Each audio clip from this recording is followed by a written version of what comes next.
বৃহস্পতিবার মোল্লারহাট হেসারির কোনাও থেকে আপনাদের যদি কেউ হেসারির কোনার দরকার থাকে ওখানে আসেন। ভালো ভালো কোনাও থেকে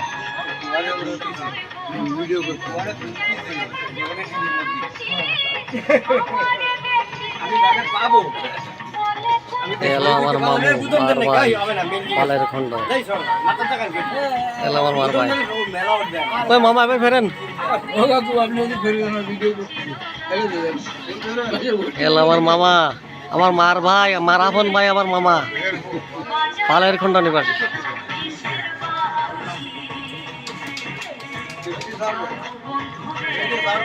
আগের কিছু